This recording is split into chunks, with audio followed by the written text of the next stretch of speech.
सोचो एक पल के लिए। एक तरफ पाकिस्तान है जिसके पास चीन से मांगे हुए हथियार हैं, उधार की तकनीक है और जनरल आसिम मुनीर जैसा सेनापति है जो बार बार भारत को धमकियां देता रहता है। दूसरी तरफ भारत के वैज्ञानिक हैं जो किसी तहखाने में नहीं बल्कि बेंगलुरु की प्रयोगशालाओं में रात दिन एक करके ऐसी तकनीक बना रहे हैं जिसे देखकर दुनिया के बड़े बड़े रक्षा विशेषज्ञ दांतों तले उंगली दबा लें। और जब यह तकनीक असली युद्ध भूमि में उतरी तो मुनीर के हाथ में सिर्फ यही बचा, आंखें फाड़ फाड़ के देखना। दोस्तों, आज हम बात करेंगे उस पूरी व्यवस्था की जो भारत ने मानव रहित विमान युद्ध में बनाई है और समझेंगे कि क्यों अब पाकिस्तान के पास इसका कोई जवाब नहीं है। शुरू करते हैं उस हथियार से जो पाकिस्तान के मानव रहित विमानों का असली काल बन गया है। रक्षा अनुसंधान एवं विकास संगठन ने भारत इलेक्ट्रॉनिक्स लिमिटेड के साथ मिलकर एक मानव रहित विमान रोधी प्रणाली बनाई है जिसका नाम है T4 प्रणाली। इसका अर्थ है पहचानो, रोको और नष्ट करो। ये कोई दावा नहीं है दोस्तों, ये भारत इलेक्ट्रॉनिक्स की आधिकारिक वेबसाइट पर दर्ज है। ये प्रणाली 3 स्तरों पर काम करती है। पहले स्तर में है पहचान, जहां रेडार और रेडियो तरंग आधारित संवेदक मिलकर 5 से 8 किलोमीटर के दायरे में किसी भी छोटे से छोटे मानव रहित विमान को भांप लेते हैं। ये जानकारी अगले आईएएस की रिपोर्ट में भी प्रमाणित है। दूसरा स्तर है कोमल प्रहार, जिसमें मानव रहित विमान की संचार आवृत्ति को 2 से 5 किलोमीटर की दूरी से बाधित कर दिया जाता है, उपग्रह संकेत को भटकाया जाता है और उसे बिना एक भी गोली चलाए वापस धकेल दिया जाता है। तीसरा और सबसे घातक स्तर है कठोर प्रहार। इसके लिए डीआरडीओ ने तैयार किया है लेजर निर्देशित ऊर्जा हथियार, जिसका नाम है लेजर DEW मार्क 2A। यह 30 किलोवाट का लेजर हथियार है जिसका सफल परीक्षण अप्रैल 2025 में आंध्र प्रदेश के कुर्नूल जिले में किया गया। टाइम्स ऑफ इंडिया के अनुसार इस हथियार ने स्थिर पंख वाले विमान, मिसाइलें और मानव रहित विमानों के झुंड तीनों को सफलतापूर्वक नष्ट किया।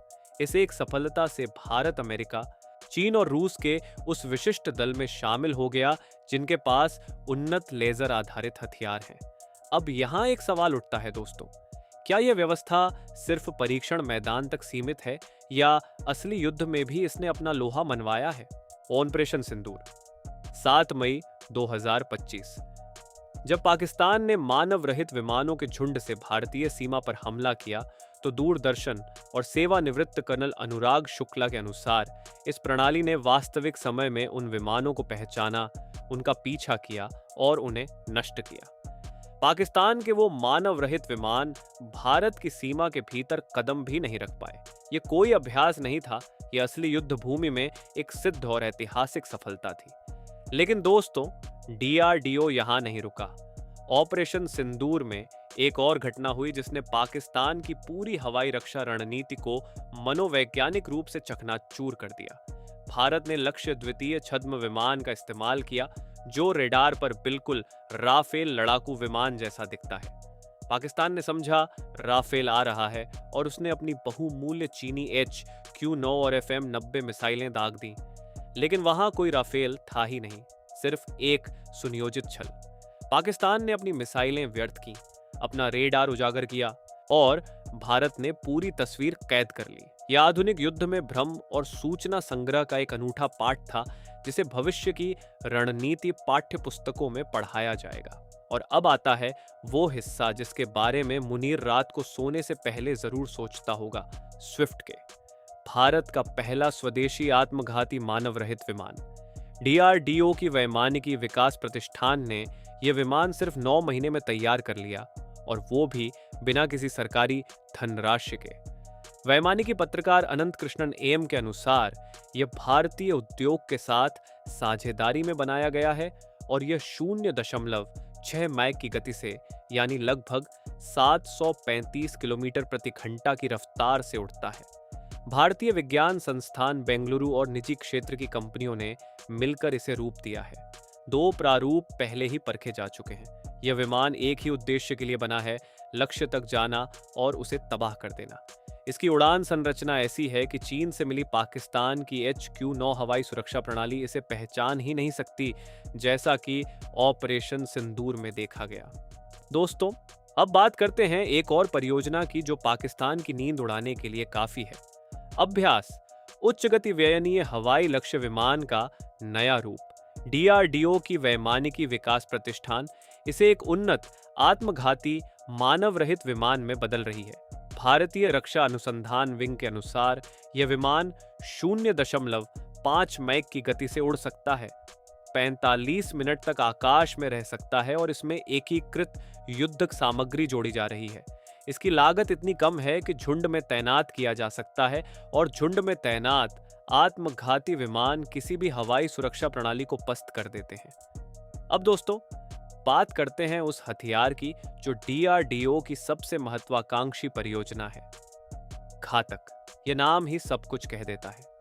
टाइम्स ऑफ इंडिया की मार्च 2026 की रिपोर्ट के अनुसार रक्षा खरीद बोर्ड ने घातक मानव रहित लड़ाकू विमान कार्यक्रम को आधिकारिक मंजूरी दे दी है।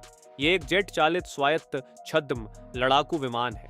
इसकी उड़ान संरचना अमेरिका के B-2 स्प्रिट छद्म बम वर्षक जैसी है, जिससे रेडार पहचान व्यावहारिक रूप से असंभव हो जाती है। इसका इंजन है स्वदेशी शुष्क कावेरी इंजन, जो गैस टरबाइन अनुसंधान प्रतिष्ठान ने बनाया है। आत्मनिर्भर भारत की एक और सच्ची जीत। घातक का मुख्य काम है दुश्मन की हवाई सुरक्षा को दबाना और नष्ट करना।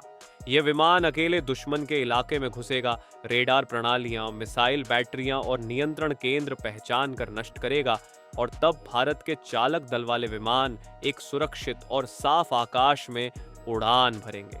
भारत कम से कम 150 घातक विमान लेने की योजना बना रहा है। दोस्तों, अंतर्राष्ट्रीय समुदाय इस सबको बहुत गंभीरता से ले रहा है। स्टॉकहोम अंतर्राष्ट्रीय शांति अनुसंधान संस्थान के रक्षा विश्लेषक कह रहे हैं कि स्वायत्त मानव रहित विमान तकनीक अब परंपरागत युद्ध के नियम फिर से लिख रही है। अमेरिका भारत की इस प्रगति को एक रणनीतिक संपत्ति के रूप में देख रहा है और हिंद प्रशांत क्षेत्र में चीन की बढ़ती ताकत के विरुद्ध भारत अमेरिका रक्षा साझेदारी को और मजबूत कर रहा है। इजराइल, जो मानव रहित विमान तकनीक में विश्व अग्रणी है, अब डीआरडीओ के साथ संयुक्त विकास की संभावनाएं तलाश रहा है, क्योंकि भारत अब सिर्फ खरीदार नहीं रहा, वो एक बराबर का साझेदार बन गया है। विश्व रक्षा प्रदर्शनी 2026 में भारत की न्यू स्पेस रिसर्च ने शेषनाग 150 लंबी दूरी का झुंड मानव रहित विमान प्रस्तुत किया, जो 1000 किलोमीटर तक मार कर सकता है और इसने वहां उपस्थित दुनिया भर के रक्षा विशेषज्ञों को चौंका दिया।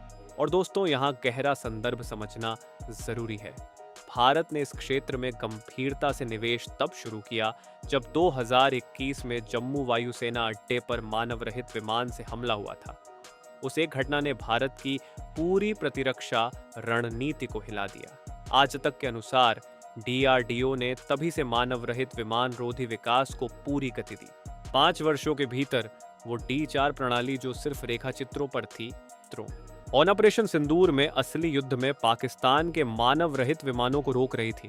और आज भारत की उत्पादन प्रोत्साहन योजना के अंतर्गत देश भर में मानव रहित विमान निर्माण को बढ़ावा दिया जा रहा है।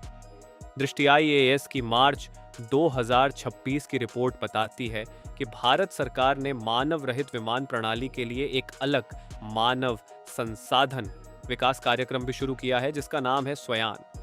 ये भारत की दीर्घकालिक रणनीतिक दृष्टि का प्रमाण है।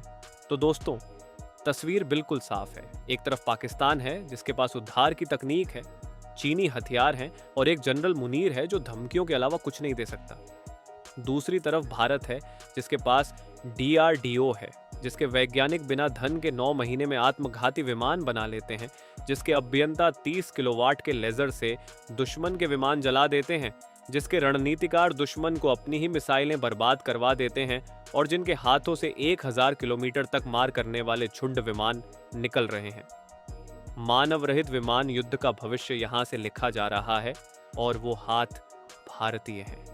आत्मनिर्भर भारत सिर्फ एक नारा नहीं है, ये एक सिद्ध सच्चाई है जिसे पूरी दुनिया देख रही है।